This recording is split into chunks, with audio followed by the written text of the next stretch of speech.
Ever get that feeling? You know that feeling like you're walking on eggshells at work? Oh, yeah. Now imagine that feeling, but like amplified because you're neurodivergent, specifically autistic, Yeah. and the workplace. Yeah, it's not exactly set up for you. So that's what we're diving into today, right? Workplace bullying. And specifically, how it hits autistic individuals way harder. And we're not just talking like casual disagreements or anything. This is about behavior, toxic behavior Mm. that makes a hostile environment, especially for people who, experience and perceive things a little differently. And to help us unpack all of this, we're checking out this blog post from Cheap ABA. They don't hold back, they Yeah. really lay out all these different types of bullying you might encounter. Yeah, and it's not always like super obvious, like in your face kind of thing. The article points out that, yeah, while verbal abuse, straight up verbal abuse, that's damaging for sure. It's often the stuff you don't see coming that can really mess you up, the stuff that flies under the radar. And that's even more, I don't know, insidious, right? Especially for neurodivergent individuals. Yeah, they actually call it a bullying playbook. Yeah. And honestly, some of this stuff, it's like, wow, with colleagues like these, who needs enemies? Right. Let's break down some of these tactics. And I think exclusion is a good place to start. Okay, so picture this, right? You're being purposely left out of meetings. Or like, those social gatherings, after work things. Oh, yeah. And now, imagine you're someone who thrives on routine. You need clear communication. That's how you roll. Structure. Yeah, exactly. And then, bam, this unexpected change, it throws you off. It's disorienting, for sure. And then you layer on the whole social aspect, which we know can already be, a bit of a minefield for someone with autism. Absolutely. And it's like, wait, double whammy of discomfort, and you're just not sure what's going on. It's like they're piling on, insult to injury.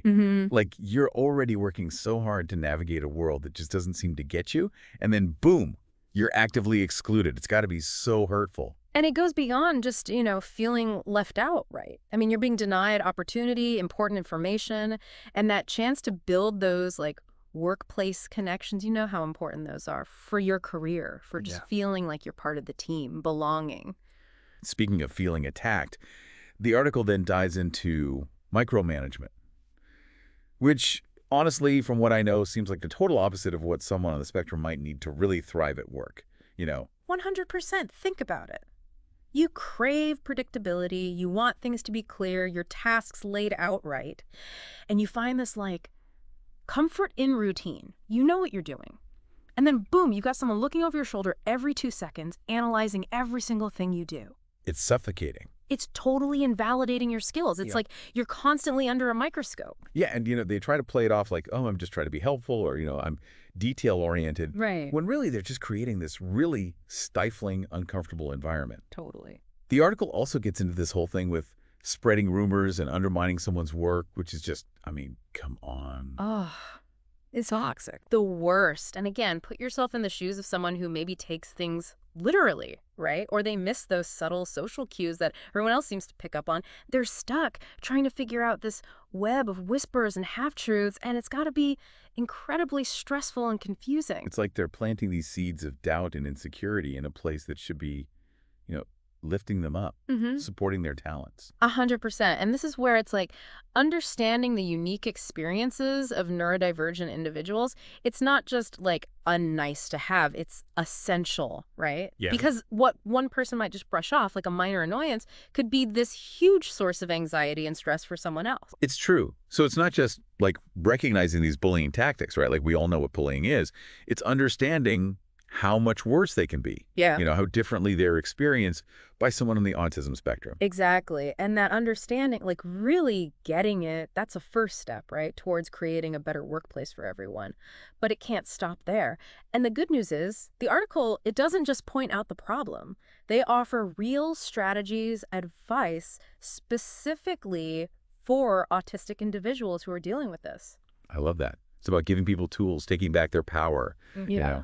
And one that I thought was super interesting was the documentation piece. Oh, so important. It seems simple, right? Like, Yeah. oh, just write it down. Yeah. But having that record, that detailed record of everything, right? Dates, times, who was there, what was said, specific examples, it's huge. It's like you can't argue with that. Exactly. Especially for someone who might have a hard time, remembering those specific details when they're stressed or if it becomes like a he said, she said kind of thing. Right. That documentation, it's like it's their advocate. It never gets flustered. It doesn't forget. It's just there. It takes out all that, am I imagining this? Yeah. Doubt, And if things get worse, you've got the proof. Yeah, exactly. And it's not even just about like building a case, right? It's about self-advocacy.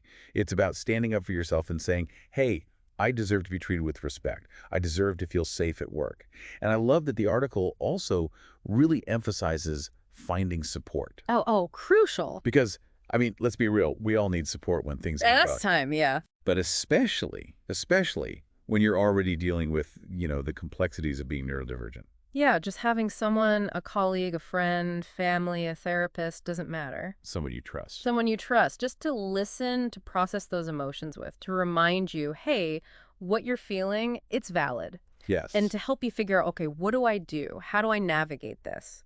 It's that reminder that you don't have to go through this alone. And it's not just venting, right? It's about finding ways to cope, developing mechanisms, strategies that work for you. Right, because this kind of chronic stress, it takes a toll.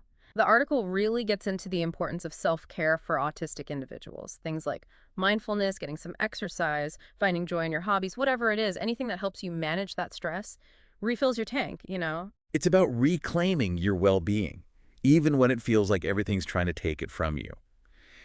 And sometimes I think that means facing the situation head on, which is why I was kind of surprised but also intrigued by the article's suggestion of actually talking directly to the bully. Interesting. If it feels safe, of course. Right, of course. Safety first. Always, always, always.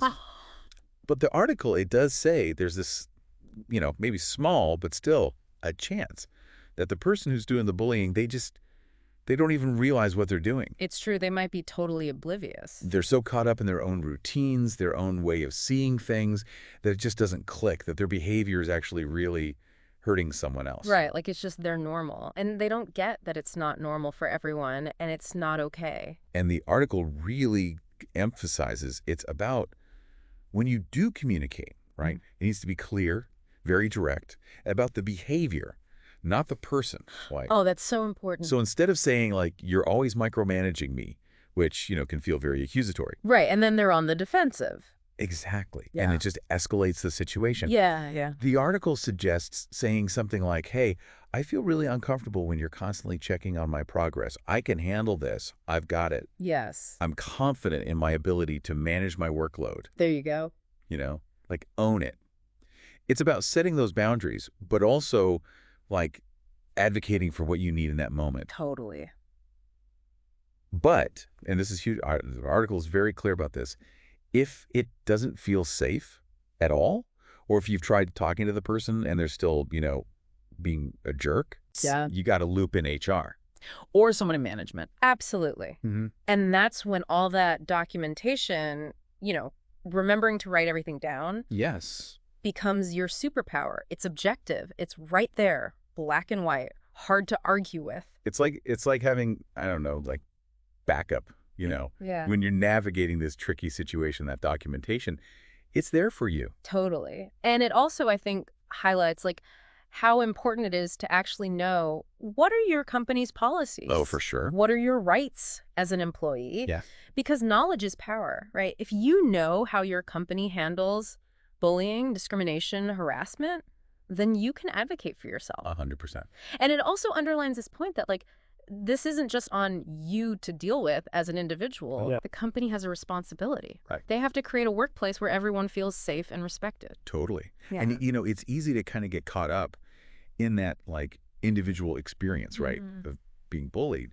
But this conversation is making me realize it's a much bigger thing. It's systemic, Totally. So I'm curious, what can companies do, like concrete steps, to actually support their neurodivergent employees and prevent this from happening in the first place? It starts with a shift, like a mental shift. It's moving beyond just saying, oh yeah, neurodiversity, we get it, to actually meaning it, like embracing it, seeing it as this like asset, this valuable thing that makes the workplace better. So not just like a box to tick on a checklist, No. but truly valuing what makes people different. Yes.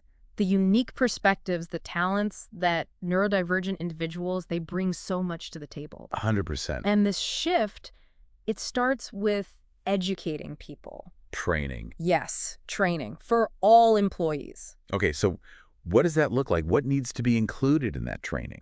Because it's got to be more than just like, be nice. Right. Okay, so huge one. Sensory sensitivities, we got to talk about it. Yes. For someone with autism, the open office plan, the one that everyone's obsessed with. With the ping pong table. Yeah, with the ping pong tables, and it's loud, and there's music. And fluorescent lights are buzzing. Buzzing. They could be so distracted, or even like physically uncomfortable. It can be painful. It's overwhelming. It's overwhelming, exactly. So the training, it helps colleagues get that. It helps them understand, oh, it's not just that they're being difficult. There's a reason they're reacting this way. It's real. It's a real thing. It's a real thing. And then it's not just about making the physical space like, okay, right. It's about how do people communicate? Different styles. Yes. Because some autistic individuals, you throw them in a meeting, last minute, no agenda. They're going to be like... Stressed. Overwhelmed. Yeah. Well, someone else might be like, bring it on. This is great. I thrive in chaos. Totally. So it's about like flexibility, being open to, okay, what works for you might not work for me, and that's okay. Exactly. It's cool. And having those conversations, just asking, what do you need? What are your preferences? How can I best work with you? How can we communicate effectively as a team? Yes. And encouraging employees to use their voice, right? Like, hey, I need noise-canceling headphones, or can I work in a quieter space? Or, you know, I do better if we just email about this. Whatever it is. Just say it. Just say it. Because it makes such a difference. And again, it's not about special treatment. It's about creating that environment, that space where everyone feels empowered to, like, show up as their full selves, ask for what they need to do their best work. 100%. What I'm hearing from you is, and what I'm getting from this article too, it's this two-way street, right? Yeah. Like you as the individual, you got to advocate for yourself, know yourself, but then the workplace, the culture, it has to be set up in a way that's actually inclusive and supportive. It's both. It has to be both. And I think when you have that, when it's working, that's when everyone benefits. That's when you get people who feel valued, respected, and they can actually bring those unique talents to the table. Oh, yeah. Productivity goes up. People are coming up with new ideas left and right. Innovation. Yeah. People want to go to work. They're excited. It shouldn't be a radical idea, right, to create a workplace where people actually want to be. Right. This is the dream. This is what we should be striving for.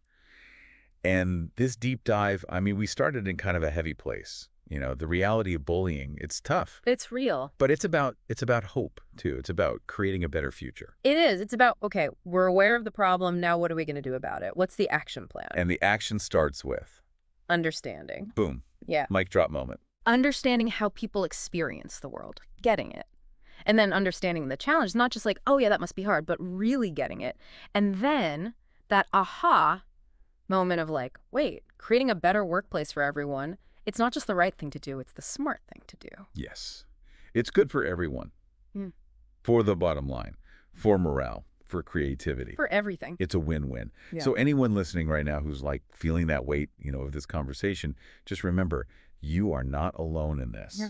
And it can change. Things can get better, but it can't just be one person, right? It takes all of us. It does. It takes all of us. And that's what I was thinking about with this article. It's like, yeah, sometimes these big problems, they feel impossible to fix. Absolutely. But then they say, you know, even these small things, they can make a difference. Like they ripple out, you know? Oh, 100%. So imagine, right, you're that person at work and you're like, you know what? We need a quiet space in this office for people who just need a break. Sensory overload is real, people. Yes, we need a chill zone. Or you're in a meeting and you notice someone's being talked over and you're like, hey, hold on, let's hear them out. Yes.